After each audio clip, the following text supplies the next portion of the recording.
Hermanos, vamos a orar nuevamente antes de pasar a la enseñanza. Vamos a orar nuevamente. Señor, te alabamos, te seguimos dando la gloria, toda la gloria y en gratitud, Señor, porque tú eres merecedor, eres digno de recibir la adoración de todas tus criaturas, pero en especial de tu iglesia, Padre Celestial. Tu palabra dice que tú debes ser glorificado en tu iglesia y a través de tu pueblo. Señor, rogamos en estos minutos nuevamente tu dirección, la dependencia de tu Espíritu Santo. Te ruego que quites de nosotros toda preocupación, tristeza, aflicción, cosas que nos preocupen. Te ruego para que nuestra alma, nuestro corazón pueda ser un buen terreno donde tu palabra produzca mucho fruto, donde quiera tu Espíritu Santo descender y bendecirnos, Señor, por medio de la Sagrada Escritura, vivificándonos, transformándonos. Te ruego para que nuestras almas, Señor, puedan ser despertadas para adorarte, que quites de nosotros todo letargo, todo sueño, toda apatía, toda indiferencia. Ayúdanos, Señor, a ser solícitos para escuchar tu voz. Ayúdanos a no ser oidores olvidadizos. Danos la gracia para que tu palabra sea aplicada a nuestras vidas. Te rogamos como iglesia por los hermanos que no se encuentran presentes, por distintas situaciones, por enfermedad, algunos que se encuentran viajando también, quieras tú guardarles. Y Padre, también quisiera en este momento, junto a mis hermanos, poder elevar una oración y una petición especial por la nación de Ecuador. Sabemos las cosas que han acontecido allí en este país, hermano, durante esta semana. Sabemos la violencia que se ha desatado en las calles. Y tú nos mandas, Señor, aunque ellos no son nuestras autoridades, sí son las autoridades de una nación, y te rogamos que tú les des sabiduría a esos gobernantes para poder lidiar la situación con discernimiento, con autoridad y de manera puntual, Señor. Pensamos en nuestros hermanos en Cristo que están en esa nación. Sabemos que hay iglesias hermanas, ministros fieles a ti, que te están sirviendo, que han sido de bendición para nosotros. Ayúdales, Padre, para que en medio de este contexto difícil de su país puedan invocar y glorificar tu nombre. Quieras tú estar con ellos en medio de esta situación. Y de igual forma, Señor, te rogamos por cada una de las iglesias de Cristo, iglesias hermanas, que invocan, claman tu nombre. Y gracias, Señor, porque tú traes la porción de tu palabra a esta congregación. Ayúdanos, Señor, guíanos por medio de tu Santo Espíritu. Amén y amén. Bien, iglesia, ya estamos ubicados allí en la tercera epístola del apóstol Juan, que es donde vamos a estar considerando esta mañana. Nosotros estuvimos viendo una introducción a la tercera epístola de Juan, vimos como el contexto y vimos los primeros 8 versículos. Nosotros estuvimos considerando del versículo 1 al 8.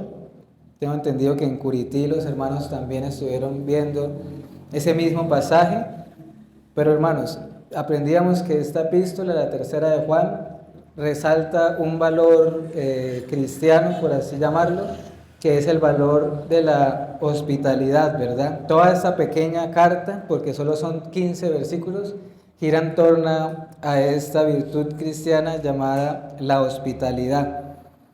Recordemos que acá el anciano se refiere al apóstol Juan. Juan es quien está escribiendo esta epístola. Tiene un destinatario específico, que era un hombre, un hermano en Cristo, llamado ¿cómo? Gallo.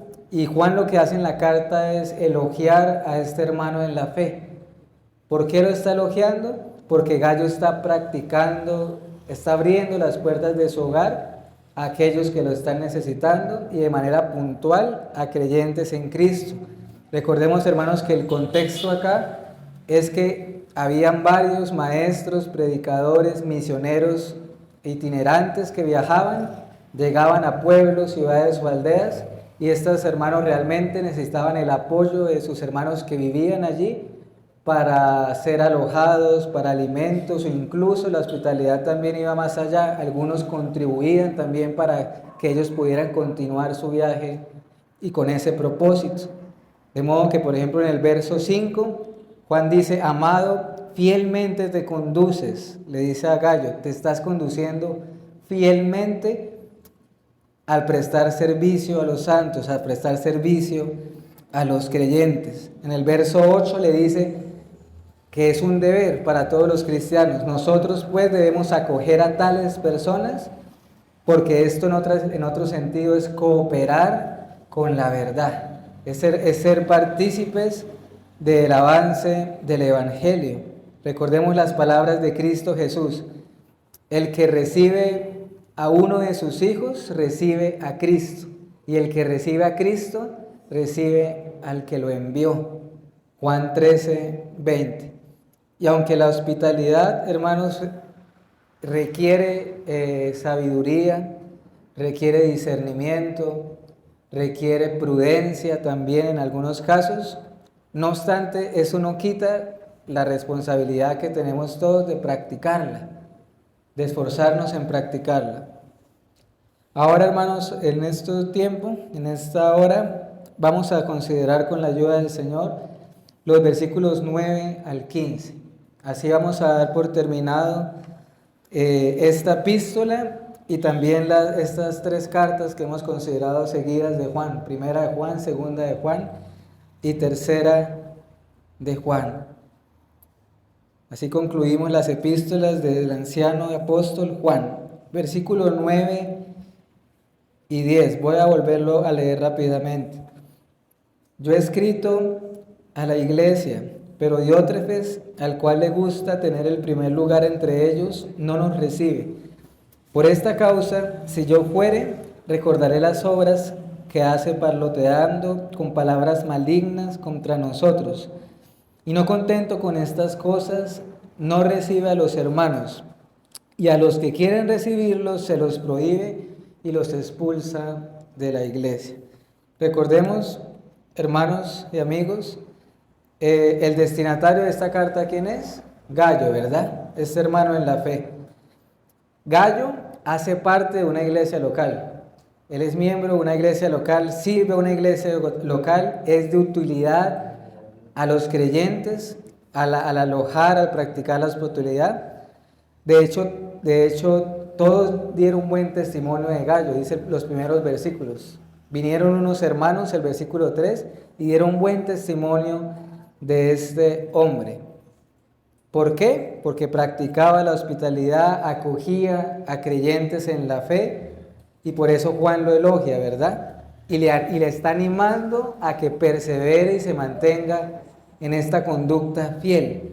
Sin embargo, los versículos 9 y 10 que acabamos de leer nos muestra que en esta iglesia local de Asia Menor existía un problema.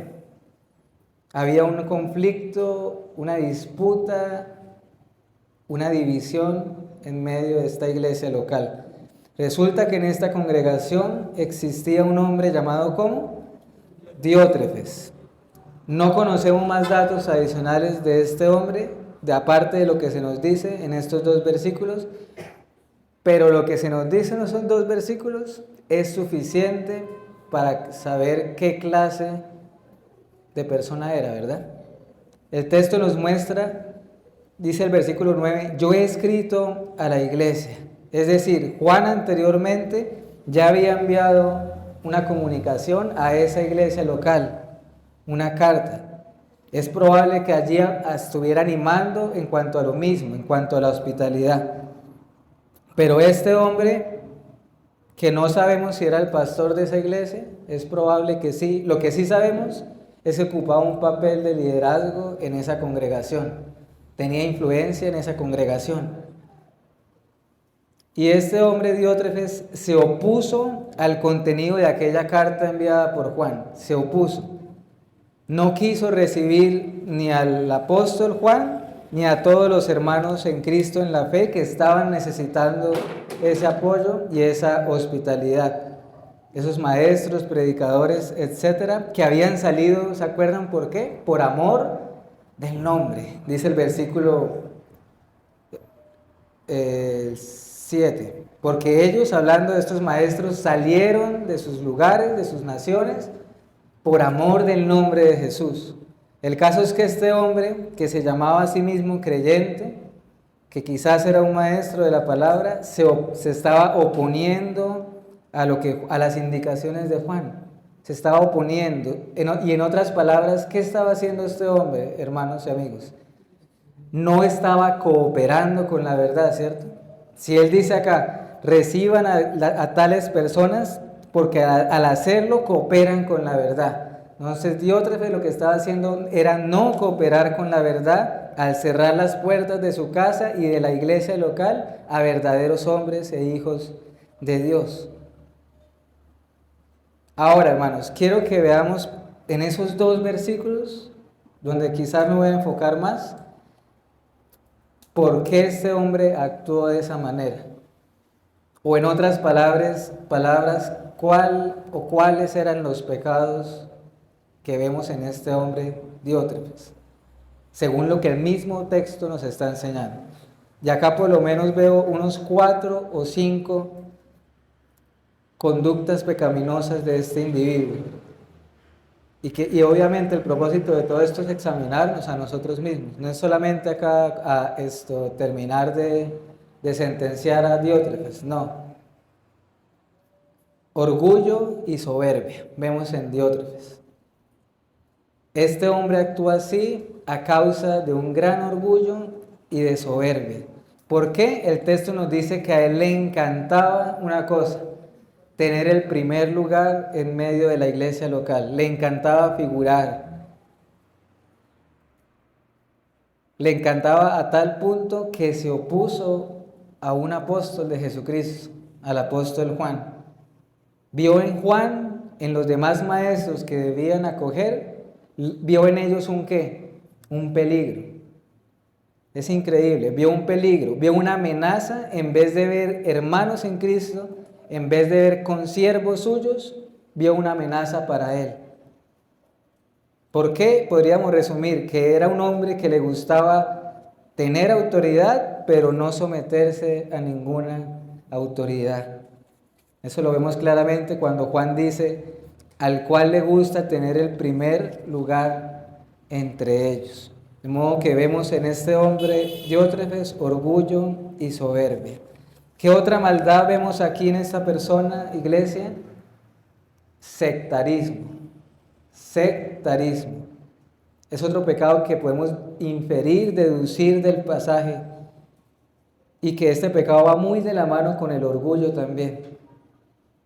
Era un hombre profundamente sectario. ¿Qué quiere decir esto?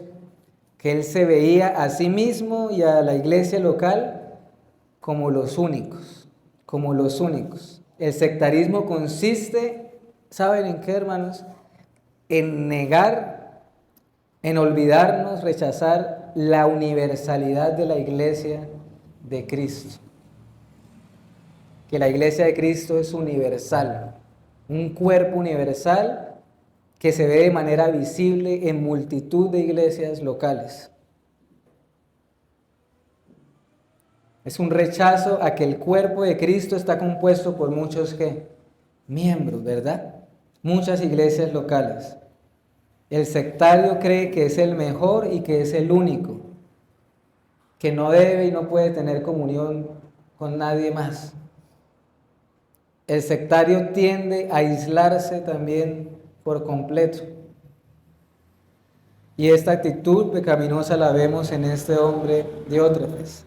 ¿Por qué? Porque no quería tener ¿qué? Comunión con nadie, ni con Juan, ni con los demás hermanos, con nadie.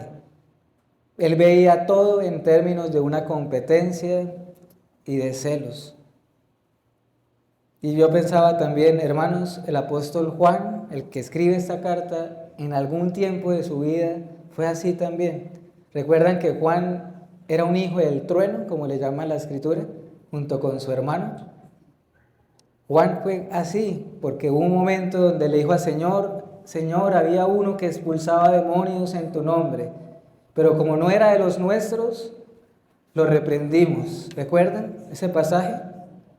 Pero acá vemos a un Juan ya anciano que ha madurado en la fe, que ha madurado. Y yo pensaba también en esto, hermanos. Hay una gran diferencia en la actitud de este hombre Demetrio y, por ejemplo, la actitud del apóstol Pablo. Quiero que me acompañen a una cita para que veamos el contraste, la diferencia en la actitud de estos dos hombres. Filipenses capítulo 1.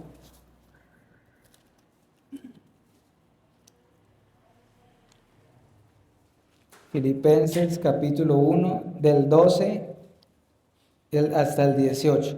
Filipenses 1 del 12 al 18. Dice la palabra de Dios: quiero que sepáis, hermanos, que las cosas que me han sucedido han redundado más bien para el progreso del Evangelio. De tal manera que mis prisiones se han hecho patentes en Cristo, en todo el pretorio y a todos los demás. La mayoría de los hermanos, cobrando ánimo en el Señor, con mis prisiones se atreven mucho más a hablar la palabra sin temor. Verso 15. Algunos a la verdad predican a Cristo por envidia y contienda, pero otros de buena voluntad. Verso 16. Los unos anuncian a Cristo por contención, no sinceramente, pensando añadir aflicción a mis prisiones, pero los otros por amor, sabiendo que estoy puesto para la defensa del Evangelio. Y el 18. ¿Qué pues? Que no obstante, de todas maneras, o por pretexto o por verdad, Cristo es anunciado, y en esto me gozo y me gozaré aún más.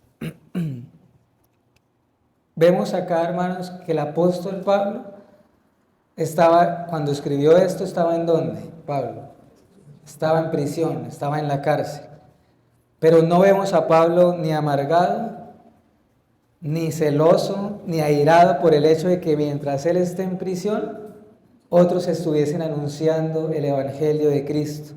No vemos a Pablo razonando como si él no lo hace, entonces que tampoco nadie más lo haga. Todo lo contrario, Pablo no se está preocupando ni por sí mismo, por su nombre. Pablo tiene solo un deseo. ¿Cuál es? Que el nombre de Cristo Jesús sea proclamado y sea anunciado, cualquiera que fuese el instrumento que Dios utilizara para esto. Él se alegraba en gran manera. Él decía, él puede estar preso, pero el Evangelio no está en cadenas. El Evangelio sigue corriendo. Entre más se expandiera, mejor. Pero Diótrefes era todo lo contrario, tenía una actitud completamente diferente. En vez de ver consiervos, veía enemigos, veía rivales. De modo que esa es otra maldad que vemos en este hombre, sectarismo. Otra maldad que vemos en Diótrefes, según el versículo 9, volvamos a tercera de Juan, murmuración y falso testimonio. Este hombre era como una olla que hervía, y de su boca escupía toda clase de maldades y de maldiciones. ¿Contra quiénes? Contra el pueblo de Dios, contra el anciano Juan.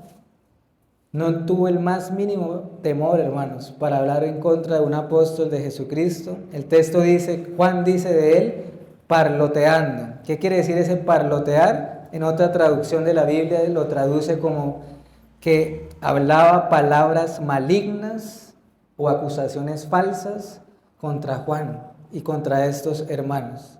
Acusaciones, por supuesto, injustas, infundadas, pero en todo caso Diótrefes estaba esparciendo mentiras, ¿verdad? Estaba, en otras palabras, ¿qué? Murmurando. Estaba quebrantando uno de los mandamientos de la ley de Dios. ¿Cuál? No darás falso testimonio contra tu prójimo. Y con respecto a la murmuración, hermanos, ahorita no pudimos ir a las citas por tiempo, pero la escritura es abundante. Por ejemplo, el caso de de María y de Aarón cuando murmuraron contra Moisés, ¿recuerden? Eso está en el libro de Números. Ellos dijeron, solamente por Moisés ha hablado Jehová, ¿no ha hablado también por nosotros? ¿Y qué dice el texto? Que la ira de Jehová se encendió contra María y Aarón. ¿Y qué le sucedió a María? Quedó llena de lepra, como un juicio del Señor. De modo que la murmuración es un gran pecado delante del Señor y trae consigo grandes consecuencias también. Y más cuando se trata o van dirigidas hacia un hijo de Dios. De modo que vemos también murmuración en este hombre. ¿Qué más vemos en él? Bueno, por supuesto, lo que es más evidente acá, no practicaba la hospitalidad, ¿verdad? No era un hospedador. Como si fuera poco de todo lo que ya hemos mencionado, Diótrefes se negó y se opuso a recibir y a hospedar a los hermanos de buen testimonio, de buen testimonio. Se resistió a cooperar con la verdad. Incluso yo estaba haciendo tal vez algo igual o peor que estar recibiendo a falsos maestros, casi que es lo mismo. Recibir a falsos maestros, pero él no estaba recibiendo a los maestros fieles de la palabra de Dios. Es decir, hermanos, este hombre en vez de cooperar con la verdad, estaba haciendo una piedra de tropiezo, un obstáculo para el avance del Evangelio. Él, que se supone que era un líder en esta iglesia y que debía dar, ¿qué? Ejemplo, estaba haciendo todo lo contrario. De hecho, si esta persona era un líder en la iglesia local, con esta conducta, ¿saben qué él que estaba haciendo? Se estaba descalificando a sí mismo. Porque según Tito y Timoteo, uno de los requisitos de los oficiales de la iglesia es ser hospedadores. Él se estaba descalificando a sí mismo.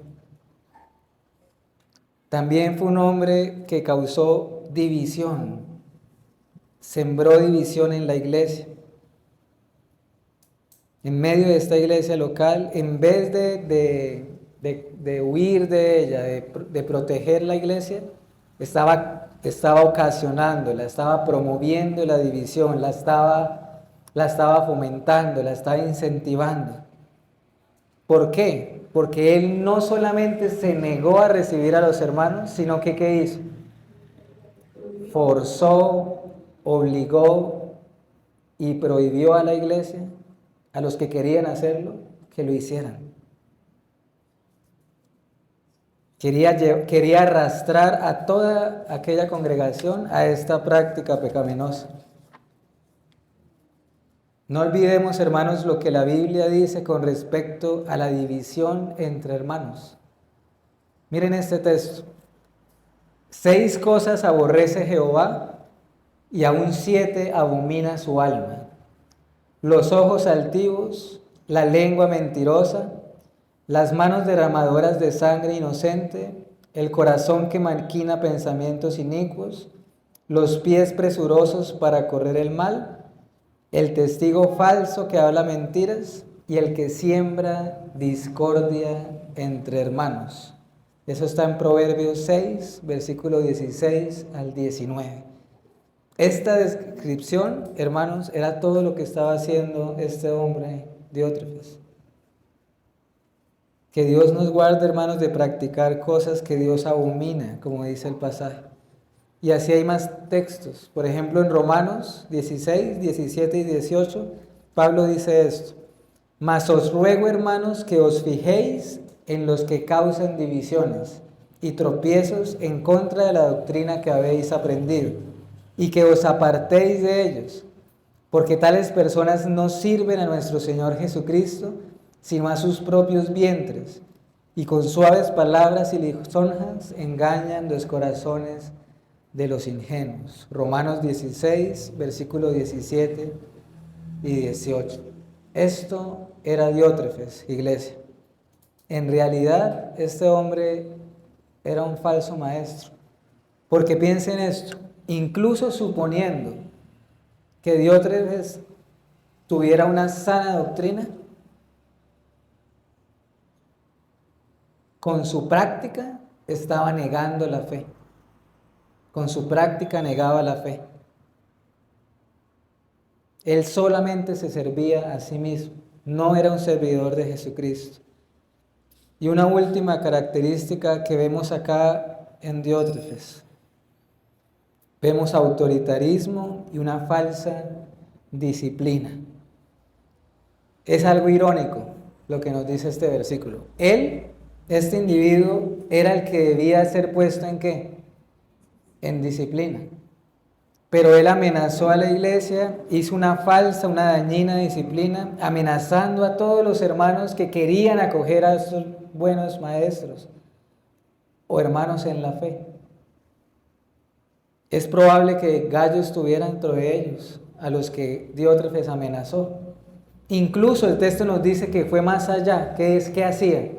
Los expulsaba de la iglesia. Era algo grave lo que estaba sucediendo en medio de esta congregación. ¿Por qué, hermanos? Un fiel ministro del Evangelio no confunde la autoridad que le ha sido dada con autoritarismo. Este hombre estaba literalmente tratando de enseñorearse de la congregación, de la fe de las personas, y estaba queriendo arrastrar a la iglesia hacia el pecado. Y atención a esto, no que no exista la disciplina eclesiástica, debe existir, es bíblico, Mateo capítulo 18, pero acá no estaba sucediendo como debía ser. Era Diótrefes el que debía ser disciplinado y quizás hasta expulsado de la iglesia. Porque un ministro del Evangelio también está sujeto a que sea reprendido, exhortado y disciplinado. En esos versículos también vemos el corazón pastoral del apóstol Juan. Acá se puede ver esa actitud del anciano Juan. Él tenía una preocupación lícita, legítima por lo que estaba ocurriendo en esa iglesia, por lo que estaba sucediendo. Y Juan escribe con la autoridad que tiene como apóstol de Jesucristo. Y él dice, si yo llego a ir a vosotros, les mencionaré todo lo que este hombre ha hecho. Además, piensen en esto, hermanos, pensemos en esto. Juan está haciendo al escribir esta carta, está haciendo una censura pública con nombre propio, ¿cierto? Está mencionando públicamente a Diótrefes. Eso es algo que se debe hacer con cuidado, de una manera sensible, pero lo que quiero decir en este momento es que en ocasiones existen momentos, hermanos, donde por la defensa de la verdad y del Evangelio se hace necesario exponer a los falsos maestros con nombre propio. Juan no fue el único que lo hizo. Pablo en varias de sus cartas menciona, ¿recuerdan? Demas me ha abandonado. Quiero citar un texto, 2 de Timoteo, para que veamos solo el ejemplo. 2 de Timoteo, capítulo 4, versículo 10. 2 de Timoteo 4:10. Porque Demas me ha desamparado. Y miren el 14 y el 15. Alejandro el calderero me ha causado muchos males. El Señor le pague conforme a sus hechos. Guárdate tú también de él, pues en gran manera se ha opuesto a nuestras palabras. De modo que en ocasiones los apóstoles se vieron en la obligación y la necesidad de exponer con nombre propio a las personas. Pero ¿cuál es el punto acá, hermanos? Nuestro propósito como creyentes, nuestra misión no es desenmascarar a los falsos maestros. Esa no es nuestra meta. ¿Cuál es el propósito de nosotros como creyentes? Anunciar la verdad del Evangelio. Y con la verdad, ¿qué va a pasar? La mentira va a salir a la luz, solita, de manera natural. Pero en ocasiones, por el bien del Evangelio, hermanos, y por cuidar la iglesia, se hace necesario, y Juan lo vio acá, que era necesario. Versículo 11. Acá vemos la gran lección o enseñanza que quiere dar Juan en esta epístola. ¿Cuál es la lección? Un llamado a imitar. un llamado a imitar. Juan vuelve a centrar la atención en su destinatario, en Gayo, ¿verdad? En su hermano en Cristo, en su colaborador, y le dice, amado, ¿verdad? Otra vez recordemos esas hermosas verdades. En esta carta que con solo 15 versículos, en 4 ocasiones, Juan se dirige a Gayo como ¿qué? Como el amado. Piensa en esto, hermano. Aún de estas pequeñitas palabras podemos traer enseñanza para nuestras vidas. Si tú estás en Cristo Jesús, eres amado y elegido por Dios, por su gracia. Piensa en cuán bienaventurado es un creyente, en que la Biblia lo llame amado por Cristo. Ahora, la exhortación que Juan le hace a Gayo es que sea imitador de lo bueno, ¿verdad? Y no de lo malo. Esta carta, tercera de Juan, claramente nos muestra 2 testimonios, uno bueno y uno malo. Un testimonio bueno que debemos imitar y seguir y uno que no debemos imitar. ¿Cuál era el testimonio bueno? Gayo, su hospitalidad, ¿verdad? Su amor por los creyentes, por andar en la verdad. Pero debemos apartarnos del ejemplo de ¿quién? De Diótrefes y su pecado. Y ese texto, versículo 11, nos dice lo siguiente, hermanos. Una buena señal para poder discernir quiénes son los verdaderos hermanos y quiénes no, es la práctica constante de nuestras vidas. Y eso es lo que Juan ha enseñado de tantas formas en Primera de Juan y demás. El que practica el bien, obedeciendo al Señor, que crece en santidad y en piedad, este es de Dios. Pero el que practica el pecado constantemente no es de Dios, no conoce a Dios según el texto. Y las Escrituras en varios textos nos llama a imitar a Cristo Jesús y a su pueblo también. En Hebreos no se nos dice que haya en derredor nuestro una gran nube de testigos y que hacemos bien en correr con paciencia la carrera que tenemos por delante. El apóstol Pablo decía en varias oportunidades, voy a citarlas rápidamente, si quieren anotar la cita solamente. Primera de Corintios 4:16, por tanto os ruego que me imitéis, dice Pablo. Primera de Corintios 11:1, sed imitadores de mí, así como yo de Cristo. Filipenses 3:17, hermanos, sed imitadores de mí, y mirad a los que así se conducen según el ejemplo que tenéis en nosotros. ¿Qué quiere decir esto, hermanos? Que tenemos el deber de imitar a toda esta gran nube de testigos, a todos los creyentes en Cristo. ¿Imitarlos en qué?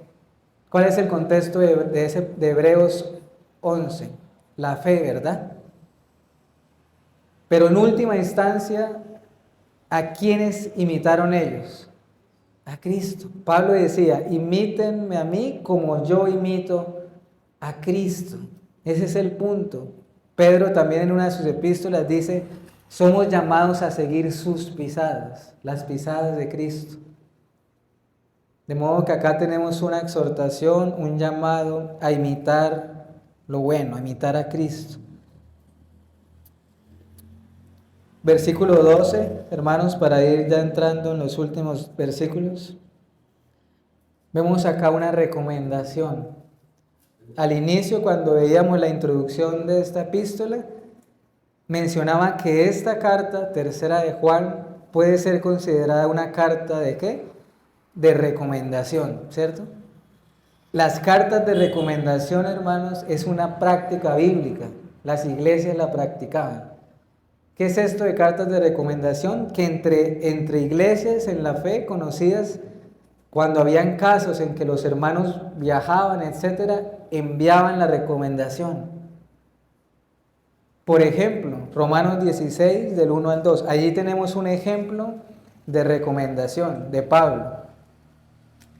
Romanos capítulo 16, versículos 1 y 2. Allí él recomienda a una hermana en Cristo.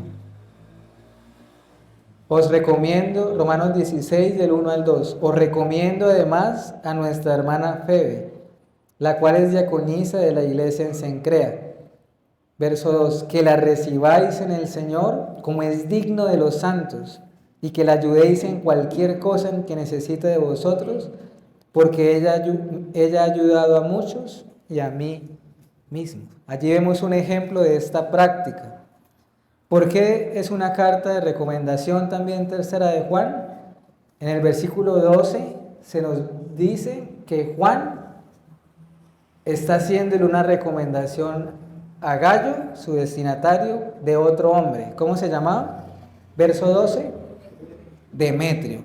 Todo parece indicar, hermanos y amigos, que Demetrio era el mensajero que llevaba la carta.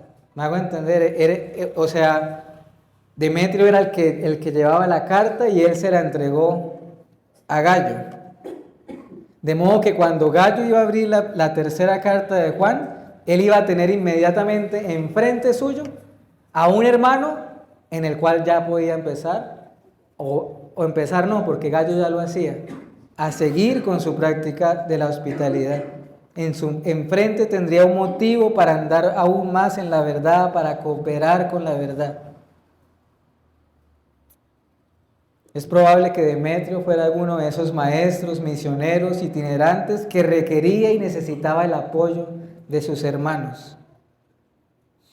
Y a este, Diótrefes no lo iba a recibir. Por eso Juan acude ¿a quién? A Gayo. Y Juan mismo lo recomienda.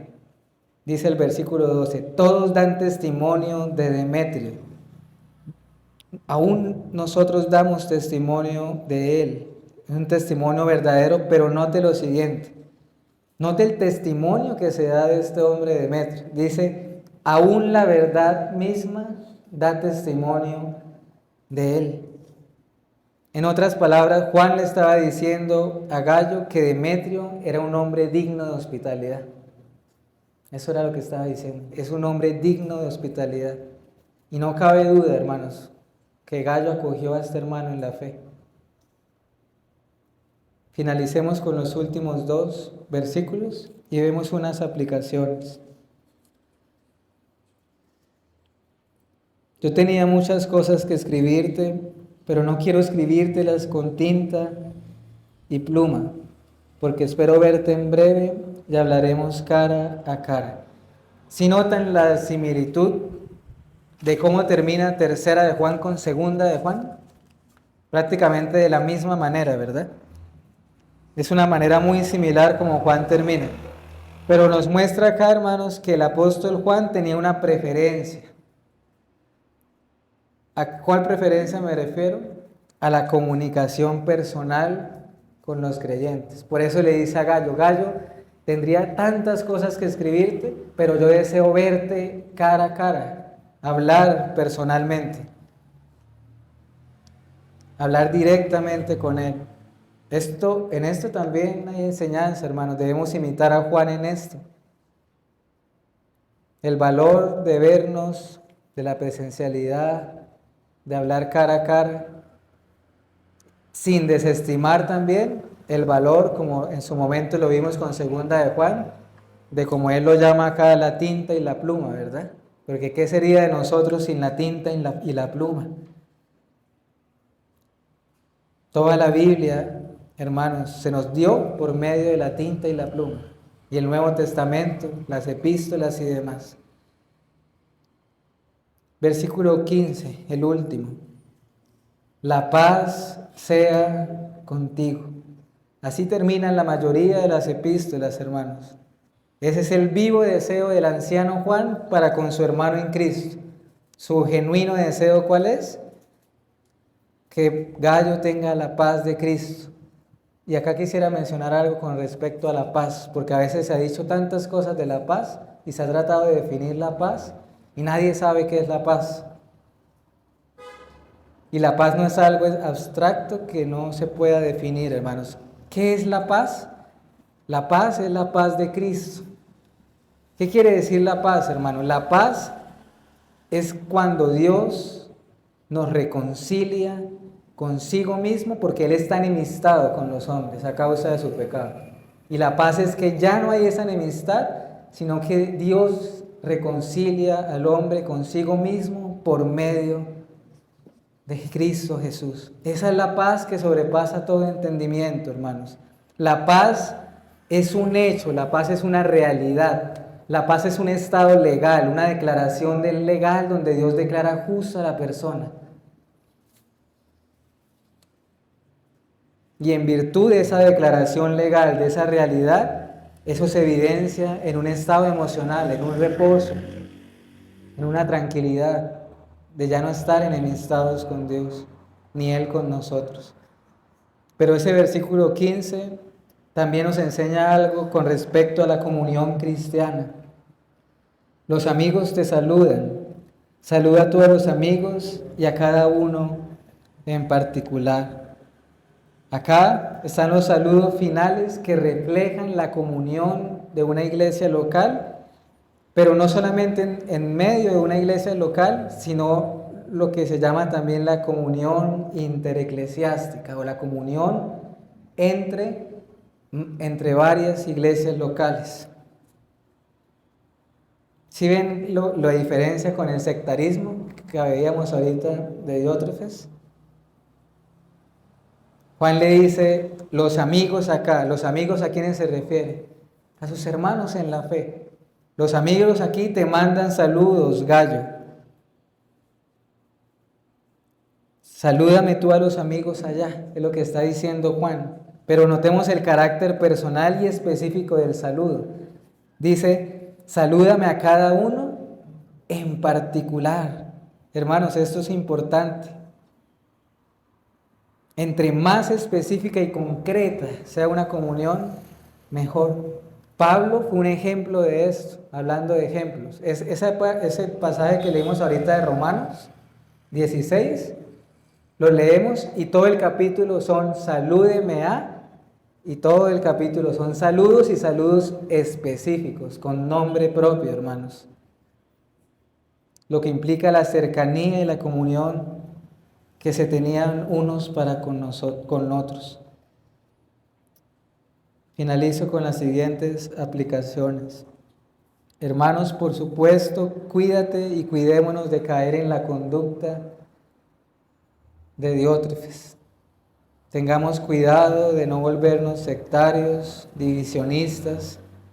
Juan, como les mencionaba ahorita, él aprendió la lección. Porque cuando él fue al Señor y le dijo, Señor, le prohibimos expulsar demonios porque no era uno de los nuestros, ¿qué dijo? ¿Qué le dijo Jesús allí a Juan? El que no es contra nosotros, por nosotros es.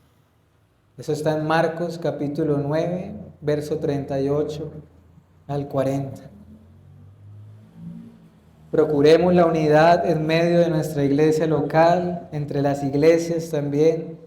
Hermanos, la unidad es algo que trae gloria al nombre de Dios. Es algo que edifica su iglesia. Cuando no hay unidad, cuando lo que reina es la división, esto trae deshonra al nombre de Cristo y al Evangelio. ¿No oró Cristo en Juan 17? Oró varias veces por la unidad de su iglesia, que ellos sean uno, así como el Padre y Cristo son uno. Pregúntate en esto en esta mañana, ¿a quién estás imitando? ¿A quién estamos imitando?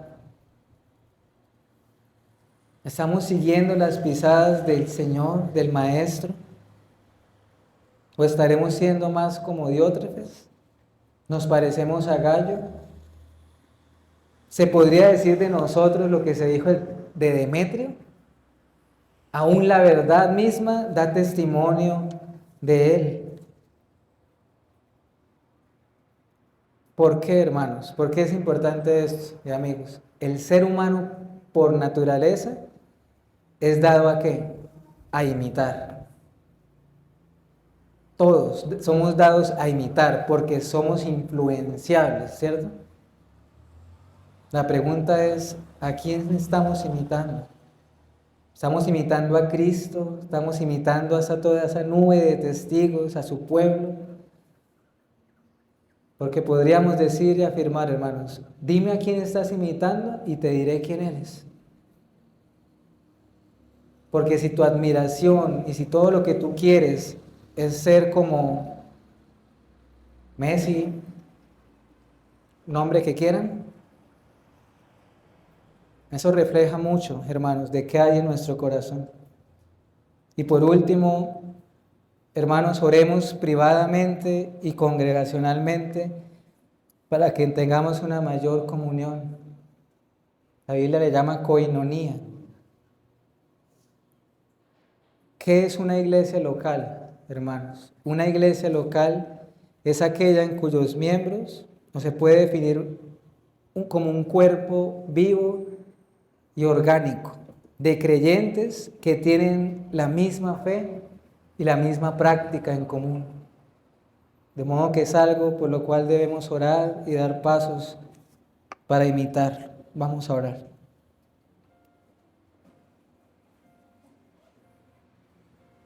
Señor, nuevamente nos presentamos delante de ti en estos minutos para darte gracias por el consejo de la Escritura. Gracias porque ella está siempre allí con su claridad abierta para nosotros, disponible para nosotros. Oh Padre, tu palabra siempre tiene ese efecto que es como una espada que nos redarguye, que nos confronta. Pero ¿qué sería de nosotros, Señor, sin la Escritura? ¿Qué sería de nosotros sin tu Espíritu que nos redarguye y nos consuela?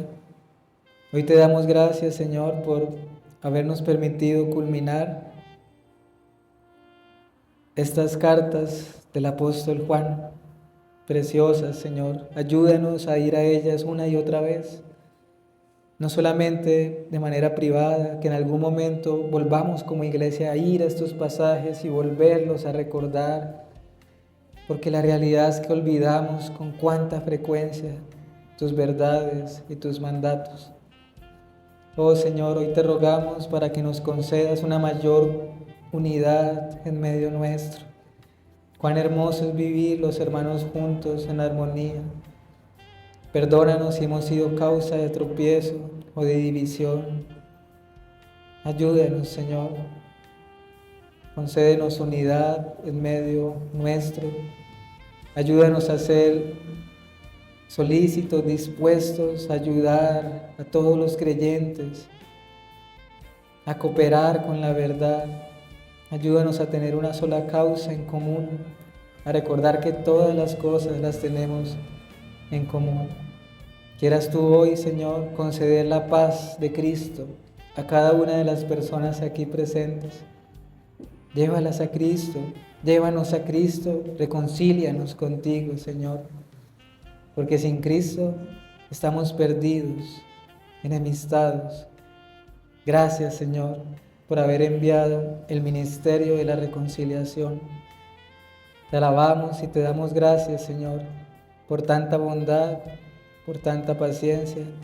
En el nombre de Cristo Jesús. Amén y amén.